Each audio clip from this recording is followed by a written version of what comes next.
a friendship that'll never ever end.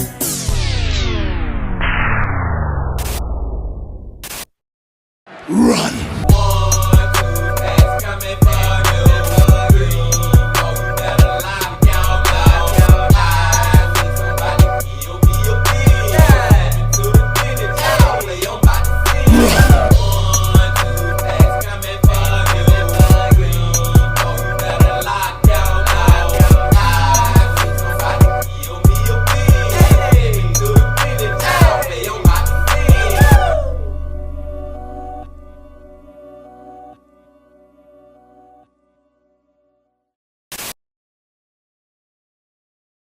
It's a beautiful day in the neighborhood. Reaction video 590. What? Day in that neighborhood. My brothers and sisters. The man that we're about to check out today, we just watched a video from him on last Friday. But then the following day, on Saturday, he released another video, Bean Team. And we gotta check that one out too. And that man that I'm talking about is the Lazy Man, better known as Lazy Masquerade. Back to the Lazy Man already, y'all. And the title of the video is They Say Ellen Did This to Herself. Now, I don't know who they is. I don't know who Ellen is. You know what I'm saying? And I don't know what she supposedly did to herself, man. But I'm pretty sure if the Lazy Man making a video about it, it's about to get real crazy. But before we see just exactly how crazy it get, my brothers and sisters, y'all know what y'all got to do. Get whatever you may need. Get what you need, please. We are back to the Lazy Masquerade. Y'all got what y'all need. Y'all ready to go? Then let's go.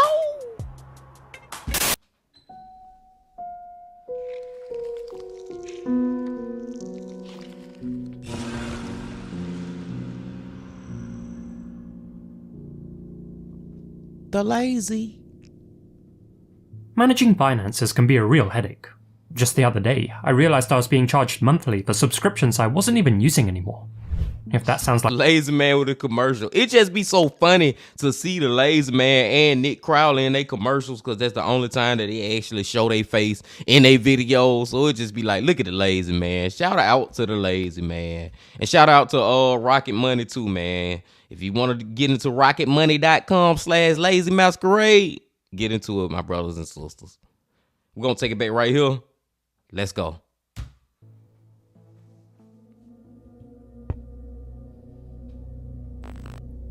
Ellen Ray Greenberg was born in New York City on June 23, 1983. As a youth, she was deeply involved with community projects and had a strong desire to help others. That sense of duty persisted into her adult life and led to her pursuing a career in education.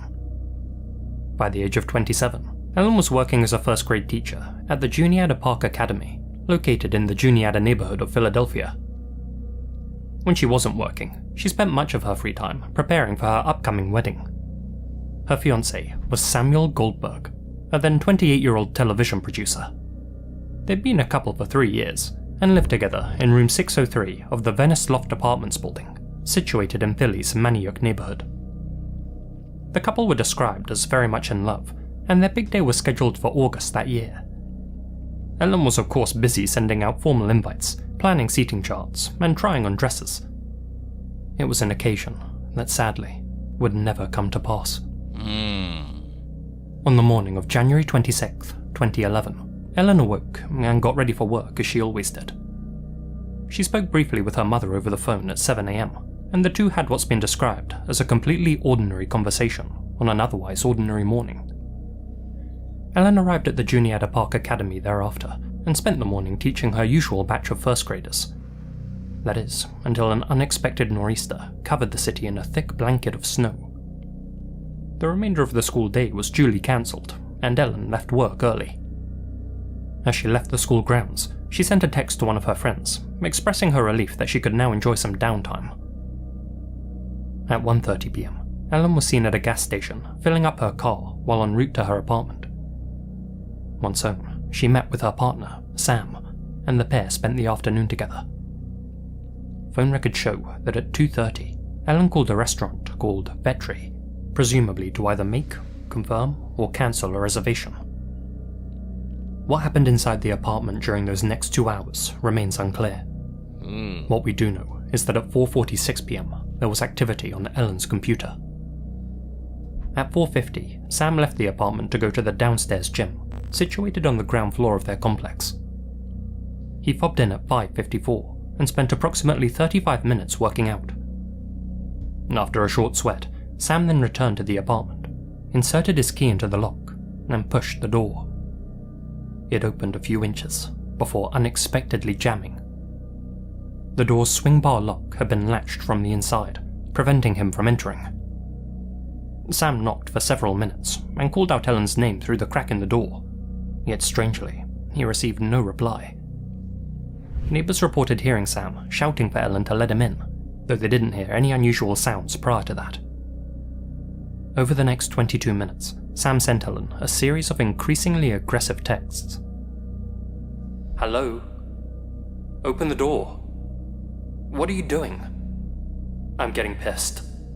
Okay, I just gotta stop it now, y'all, because from the very beginning, and maybe I'm wrong for even thinking like this, but I know some of y'all out there been thinking like this too. From the very beginning, when the lazy man introduced us to Ellen's fiance, we were already thinking that he the one who did it. And the more that we get into the story, I'm starting to think it even more and more, man, because the story that the lazy man laying out to us right now, it seems like it's coming from the fiance perspective. I can't remember his name right now. I'll remember it later.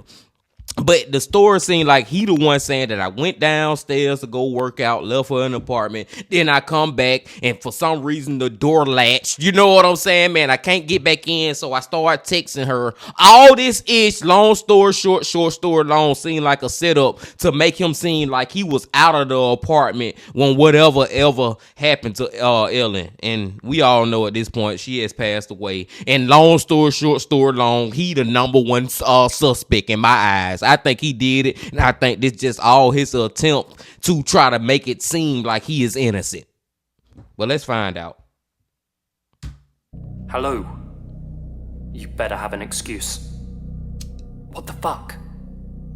"Ugh. You have no idea." Frustrated that he was being ignored, Sam went down to the lobby and asked the security guard for assistance in breaking down the door to his apartment. Sam then claims that the guard escorted him upstairs and helped him force the door open at 6:30 PM.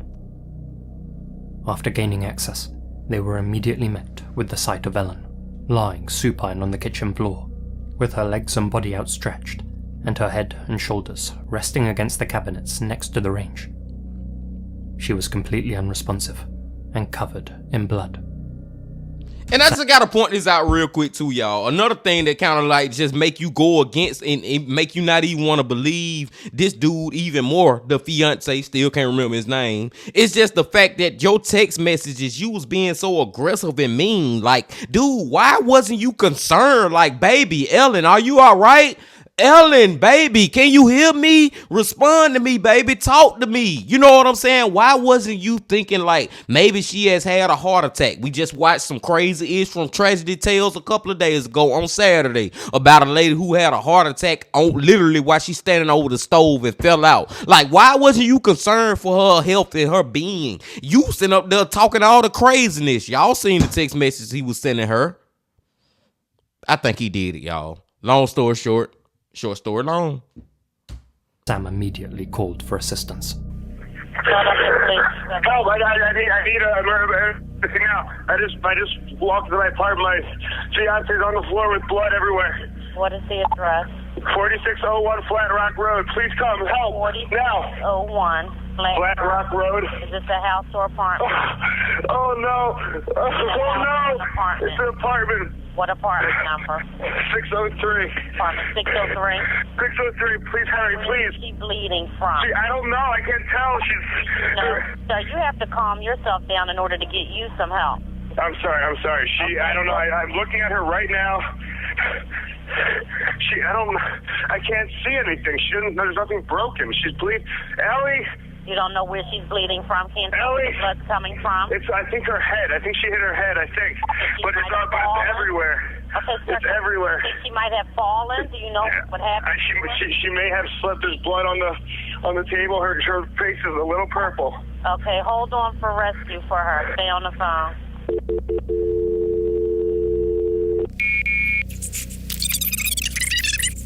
What's wrong? I went downstairs to go work out. I came back up. The door was latched. My fiance's inside. She wasn't answering. So after about a half hour, I decided to break it down. I see her now just on the floor with blood. Like she's not responding. Okay, is she breathing?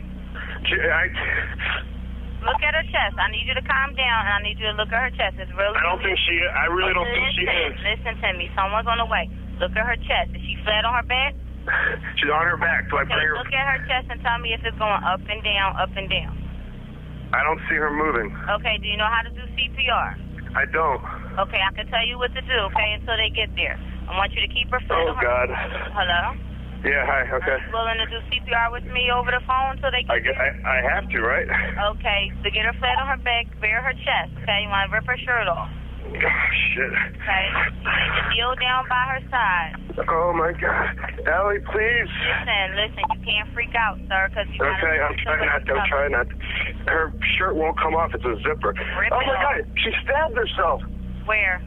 She fell with a knife. Oh, no. Her knife's sticking out. Her what? There's a knife sticking out of her heart. Oh, she stabbed herself? I guess so. I don't know where she fell on it. I don't know. Okay, well, don't touch it. Time out. Flag on the play, man. Flag on the freaking play. You mean to tell me just now you realizing that it's a knife sticking out of her? Seriously, man, that's what you mean to tell me? Dude, I don't care, man. If my family member, my friend, whoever, I walk in the house and I see somebody laid out, all bloodied up and stuff, I'm going to flip them over, look, I'm going to examine them. You know what I'm saying? You cannot convince me that you didn't know she had been stabbed until that moment. Like, come on, bro. I don't freaking believe it. And if you gonna tell me that you didn't examine her whole body, then it just make me look at you even more sideways. It make me close one of my eyes and just look at you like this. Like, really, bro? Really? So how concerned were you really about her if you didn't even take the time to see what type of wounds and what is going on? Man, this man is lying, y'all. This dude is a freaking liar. In an impressively quick 5 minutes, paramedics arrived at the complex and attempted to revive Ellen, who was still in the same position, with the knife protruding from her chest. Despite their best efforts, they were unable to do so, and pronounced Ellen dead at 6:40 p.m. Tenants and staff alike overheard those first responders talking about a murder victim in room 603. Law enforcement arrived at the apartment shortly thereafter. Following procedure, they took Sam down to the district headquarters and questioned him about the events leading up to Ellen's sudden death. There, he explained his side of the story, going over the timeline of events and concluding that at some point between 4:50 p.m. when he left for the gym and 5:30 p.m. when he returned, Ellen must have ended her own life. There was, in his mind, no other explanation. Somewhat bizarrely, the detectives agreed with Sam's conclusion almost immediately. After conducting an investigation of the apartment, they found that nothing had been stolen. There were signs of a forced entry, but that could be explained by Sam and the guard barging their way inside as he had described. Ellen's arms lacked offensive cuts, indicating that there hadn't been a struggle, and given that the door had been locked from the inside and nobody else was in the apartment, they determined that Ellen had locked herself in, taken a steak knife with a 12.5cm blade from the kitchen, and spontaneously decided to plunge it into her heart. To be certain, the handle of the blade was forensically tested, and the only DNA found on it was Ellen's. Thus, she must have done this to herself. The young woman had been suffering a lot with anxiety after all, confiding in friends and family that she'd been feeling overwhelmed with both work and wedding planning, and law enforcement cited that as the motivating factor. case closed. Right? Wrong. Case not closed, but I want to be fair, y'all. I want to look at it from the other side. Just this part right here. The fact that the latch was closed and she the only one left up in there, like, how did Sam, that's his name, right? I remember his name now. How did he pull that part off? Like, how did he leave the apartment, then put the latch on? You know what I'm saying, man? Now, that's the crazy part that I can't really explain right now at this moment. And the only theory I can come up with, he jumped out the window or something, but that's just crazy to even think about. I don't know, y'all, but if you want to play devil's advocate or something, you can say that. But I'm not convincing myself just yet. I still think it was him, even if it don't make no sense. But let's get some more details from the lazy man. The following day, an autopsy was performed by Philadelphia medical examiner Dr. Marlon Osborne, and he drew some disturbing conclusions of his own. Most hauntingly, he found that Ellen hadn't been stabbed once, but 20 times. Oh, shit. 8 times in the chest, 10 times in the back of her neck, once in her stomach, and once on her scalp. These have been labelled as strikes A through T, and were all made from different angles, some left to right, others right to left, some made using a downward stroke, others an upward. Most were shallow, a few centimeters deep at most, and could be indicative of hesitation marks. However, others are far more concerning. Strike E, which was certainly made last, was 10 centimeters deep and entered Ellen's chest. It pierced her left lung and cut her aortic arch, entering from left to right in a downward motion. The blade was still found lodged in that position when first responders arrived. Other notable strikes include H, which was 4 centimeters deep and which hit her liver. Strike J was plunged into Ellen's scalp and measured 6.5 centimeters in length. Strike N, which was 8 centimeters, entered Ellen's cranial cavity and led to bleeding on the brain. And Strike T was 7 centimeters and entered her spine. It's unclear whether Strike T severed her spinal cord or not, though that is an extremely significant detail, as doing so would have led to instant paralysis and would have prevented Ellen from making the final strike to her chest. As well as these wounds, it's worth noting that there were at least 11 circular bruises on her body, including on her right arm, right leg, both wrists, one of her hips, and vertically across her abdomen, all in various stages of healing. According to experts, these could have been made in 3 ways: through contact sports, which Ellen didn't play, through accidents, which seems unlikely given their placement and prevalence, or by a closed fist. According to Dr. Wayne Ross, a court-qualified expert, there were also fingernail marks on Ellen's neck, indicative of strangulation. For obvious reasons, Doc Osborne determined that Ellen was the victim of a homicide. However, he was approached a month and a half later by representatives of the Philadelphia Police Department, the District Attorney's Office, and the Chief Medical Examiner. Those parties requested that Dr. Osborne officially change Ellen's COD from homicide to self-inflicted. What? Osborne did as they said. His new Oh, hell no, man. Come on, man. A goddamn Stevie Wonder, Ray Charles, a blind man can tell that she did not do this to herself, y'all. All seriousness, man. She did not freaking do this to herself. There is no way somebody stabbed theirself. What the lazy man said, like 22, I think he said 22, may have said 23 times all over that place. And not only were they just, it wasn't like no little pokes, like, look, that. No, she was going in. And I don't believe it was her. It was not her, man. Ain't no way, man. They made him change it to self-inflicted, like a suicide type of case. No, this is homicide, man. Somebody did this to her. I just can't believe that, especially when we know who Ellen was. We got the background on her. We know who she was as a person, what she was in her life, a successful, beautiful woman about to marry her fiance, who she should have never been involved with, if you ask me. You know what I'm saying, man? But she was doing good. So why would that lady just all of a sudden just start stabbing all over herself? And man, come on, man, let's just be serious about some of this ish. That is BS. I'm starting to get mad. And the reason I'm starting to get mad, y'all, because I feel like this is going to be an unsolved mystery. Let's find out. Report indicated that strike T, the one which hit her spinal cord, rendered her numb and enabled her to continue stabbing herself. Following this change, Ellen's case was swiftly closed by the Philadelphia PD. That explanation didn't sit right with Ellen's parents, Joshua and Sandra Greenberg. They had initially been assured that their daughter had met with foul play, but now had to come to terms with the fact that she had done all this to herself. They weren't buying what Philadelphia PD was selling, and as such, hired their own forensic team to examine Ellen's body. The first thing they wanted to know was whether it was even possible for their daughter to have blitzed herself in such a manner. There are documented cases of people stabbing themselves to death, sure, but not only is that method exceedingly rare, making up about 1% of cases, it's almost exclusively performed by males, and such cases typically only involve 1 or 2 punctures, certainly not 20. No! That's because the individual either dies outright from the first strike, or stops due to extreme pain. Exactly. So, could Ellen have been an outlier? Well, 2 points of contention were strikes N and T. Let's start with N, the strike to the cranial cavity.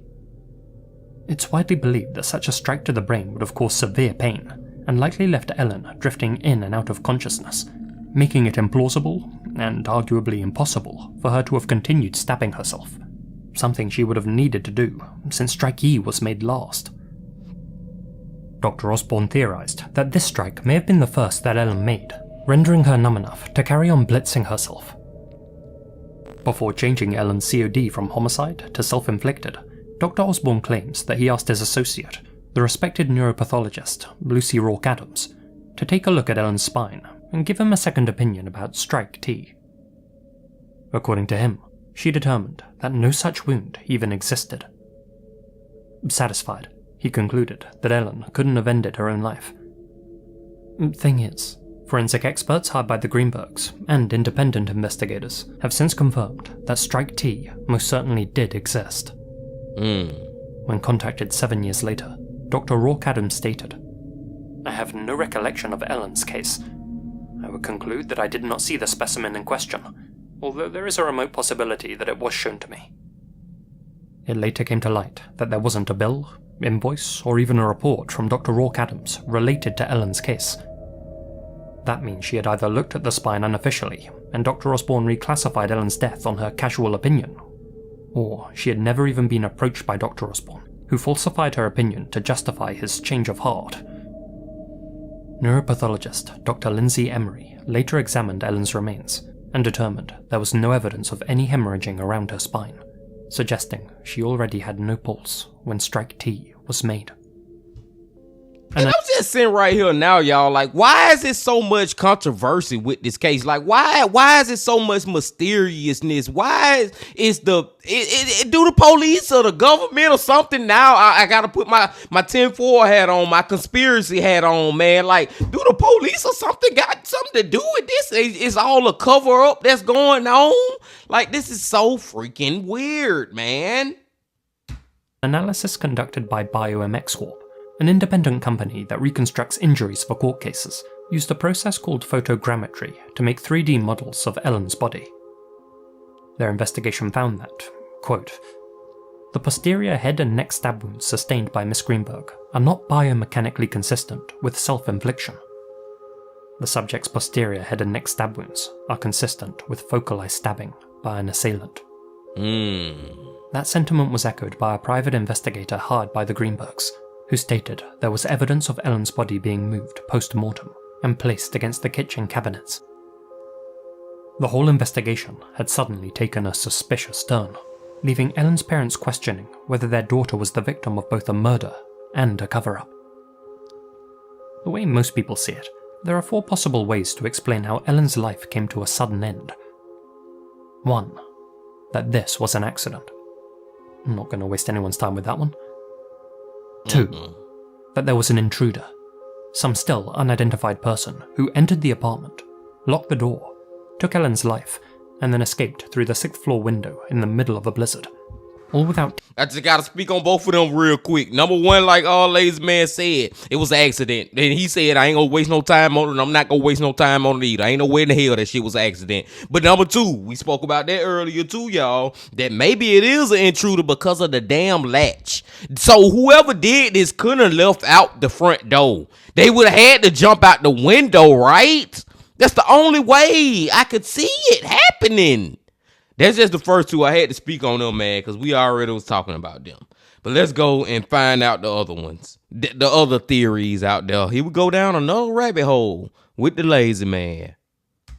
taking anything, and without leaving footprints on the snow-laden veranda. Well, nobody's buying that one either. Which leads us to the two most plausible hypotheses. 3. That Ellen did this to herself. Or 4. That Sam did. Let's start with 3. Ellen's final morning began with an ordinary conversation with her mum, in which she talked about her plans for the future. She had filled up her car to cover her next few days of travel. She'd spent time planning her upcoming wedding. There's evidence she was in the middle of making a fruit salad at the time her life suddenly ended, with washed blueberries and peeled orange segments sitting on the counter right beside her. Logically, those aren't the actions of someone who isn't expecting to see another sunrise. That being said, it's important to remember that incidents like this can be impulsive decisions. They don't all involve thorough planning, and not everyone leaves a note. So, could Ellen have fallen victim to her own dark thoughts? We know she suffered from anxiety, but how serious was it? According to her own psychiatrist, not that serious. She apparently showed no signs of wanting to end her life prematurely, was considered low risk, and was taking low doses of Ambien and Clonopin. In rare cases, those can cause hallucinogenic effects, though only trace amounts were found in Ellen's system. Amounts in line with her prescription. That psychiatrist also confirmed that Ellen hadn't mentioned any problems in her relationship with Sam during any of their sessions. However, approximately a month before Ellen's demise, she told her parents that she wanted to move back in with them. According to the Greenbergs, they later learned through a family friend that Ellen was preparing to leave the very same day her life ended. Which brings us to explanation number 4. After turning their attention towards their would-be son-in-law, Sam, the Greenbergs uncovered some suspicious evidence. Before we get into it, I want to stress that Sam has never been charged in connection with Ellen's death. I simply want to present some findings that have been made public. Findings that are incongruous with the official narrative, and which, if nothing else, make Ellen's case worthy of re-investigation. According to Sam's version of events, in a frustrated state, he approached the downstairs security guard at the front desk and had him force an entry into his apartment. However, in 2021, that same guard signed a declaration stating in no uncertain terms that he never left his post on the evening of January 26th. When Sam did come to him and ask for assistance, he refused to go with him, as was protocol, but instead offered to call Ellen, which he did, twice, between 6:07 and 6:10. Of course, both calls went unanswered. Reviewing the CCTV footage captured from within the lobby, it becomes apparent that at no point did the security guard use the elevator or stairs to examine room 603, nor did he escort Sam to his room at any point throughout that day.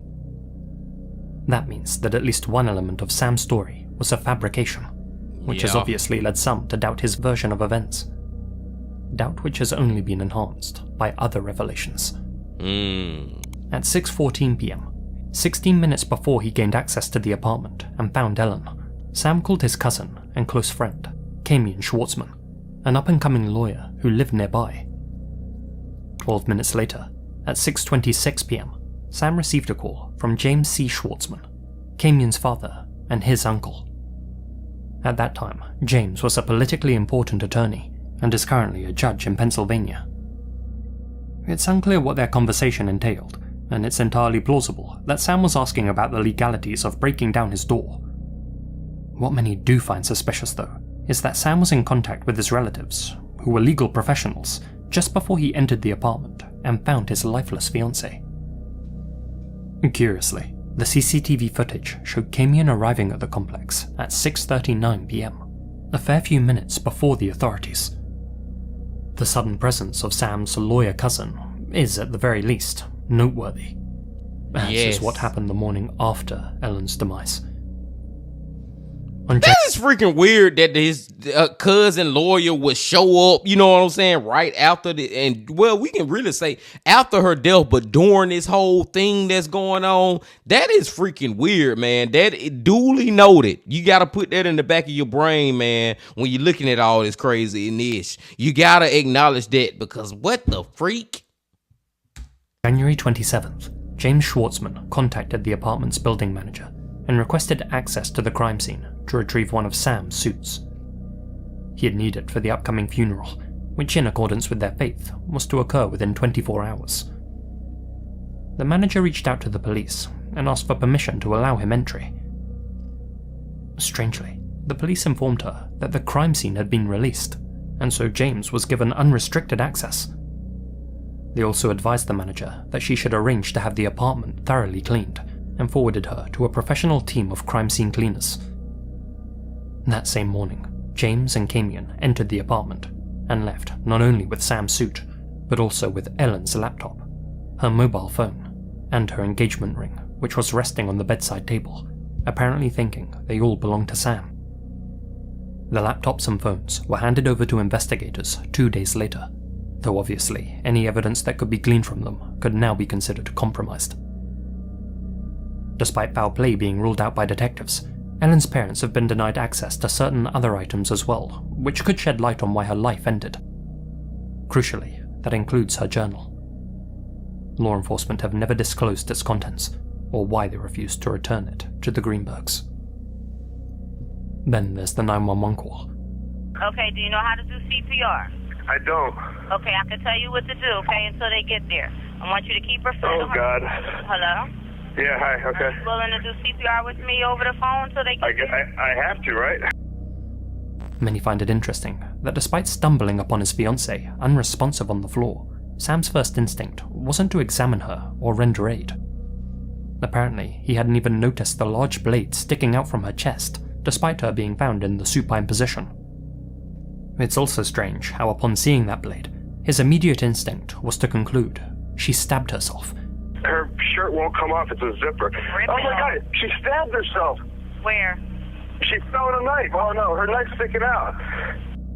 What many Didn't I talk about that earlier, my brothers and sisters? Didn't we talk about that a while ago, man? The fact that you didn't realize that she was stabbed, and then now your first response is she stabbed herself. Why you weren't like, oh my God, somebody stabbed my fiance? You know what I'm saying, man? This whole this is one of those videos, y'all, and I have very rarely said this over here on our channel, and we have watched a lot of videos. We on reaction video 591. But this is one of those rare cases where honestly, if you just asking me, I feel like the freaking government or the police or something is involved in this. Like, not even just involved. I'm not saying they was involved in her death, but for some reason they trying to cover it up. I feel like this is a cover up for one reason or another, man. Something wrong with this. Something is most definitely wrong with this, and I will take it to my grave that I will never believe that lady stabbed herself 20-something goddamn times. I will never believe that. Somebody did that, and I feel like the police know who did it. Long story short, short story long. believed to be a bad performance could be chalked up to stress though. People do experience shock in a variety of ways. One of my favourite channels, Stay Awake, recently covered the case of Nicole van der Heyden, in which the victim's boyfriend acted extremely suspiciously during his interrogation. It would later come to light that he was entirely innocent. Still, in conjunction with the other evidence, Sam's reaction is undoubtedly strange. His text messages to Ellen were also strange. Though being locked out is undeniably frustrating, I'd never write, "You better have an excuse," to my wife. You better have an excuse or what, Sam? Some have looked at those messages, and to the bruises on Ellen's limbs and abdomen, and questioned whether her relationship with Sam was as loving and gentle as it appeared. That's all speculative, of course. But hypothetically, if Sam had faked his discovery of Ellen's body, why would he write such aggressive texts as a cover? Could it be that's how he always talked to Ellen through text? That he wanted those messages to fit in with his past message history to make them seem more legitimate? Just a thought. There's still that fact that the door was locked from the inside. Surely that means that Ellen had to be alone inside the apartment when her life ended. Well, that's the thing. We only have Sam's word that the door was locked. Bar locks, like those found in the Venice Loft building, are notoriously easy to manipulate, even from the outside. It's therefore possible that somebody could have taken Ellen's life, staged the scene, removed their DNA from the blade handle, locked the door from the outside, and then forced an entry. For all we know, it's possible that there was no forced entry at all, and the lock was damaged from the inside simply to create that illusion. We also Okay, well, if now, lazy man, if you gonna bring that to the light, then yeah, he did it. Sam guilty, cause he set up the whole latch thing, man. I'm just thinking from the perspective of how a actual door latch or lock latch, whatever you want to call it, whatever the word is, how it actually works, man. But if he set it up to make it look like went on the outside and pulled it back in and all that to make it all set up, and the lazy man just revealed like that the whole lock and latch thing, that's just his word, because I'm guessing by the time the police got there, they never even witnessed the lock and latch and all that. You know what I'm saying? When we look at it in that way, it just make me look like it's him, man. He did it, and for some reason, the damn police or something is a cover up behind it. also have to consider whether Ellen had locked the door, but for an altogether different reason. To keep her partner away from her. Since the door was never examined by experts, we have to consider those questions. As for the Greenbergs, they've been considering them for the past 14 years, and still don't have any answers. The Pennsylvania Attorney General's office reviewed Ellen's case in 2019 and concluded that the strikes were self-inflicted. In 2022, under then Attorney General Josh Shapiro, the office reaffirmed that ruling. After exploring this case myself, here's what I think. At minimum, there's enough suspicious evidence to warrant a more thorough investigation. At best, the detectives working the case were lazy, apathetic, and incompetent, having allowed vital forensics to be destroyed before it could be collected, having failed to do simple things like interview the first responders, and for drawing firm conclusions based on clearly flawed evidence. At worst, there's been a cover-up, with Philly PD brushing Ellen's case under the carpet at the request of some powerful people. As conspiratorial as that sounds, it wouldn't be the first time such a thing has happened. Either way, I strongly agree with the Greenbergs that this case should be reopened and reinvestigated. They deserve that much. Ellen deserves that much. Despite setback after setback, Joshua and Sandra Greenberg have continued fighting for their daughter, stating that they were proud of her and that they want her to be proud of them.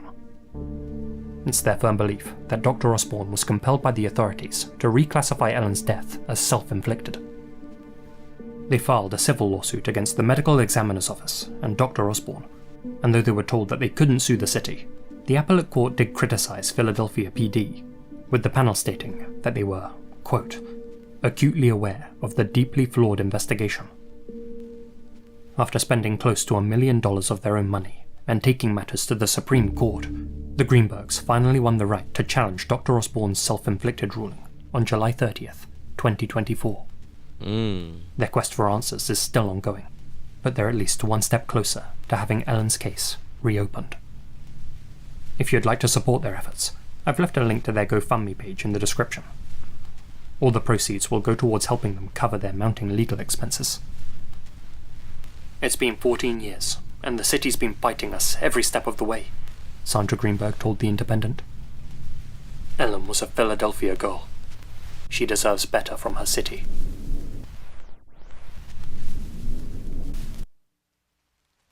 Before we end, I'd like to give a shout out to Gavin Fish, a fellow YouTuber who's been covering Ellen's case in depth for several years at this point.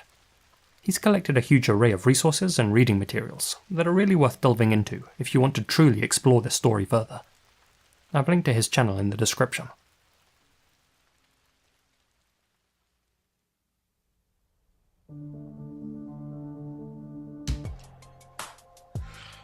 Yeah, my brothers and sisters, man.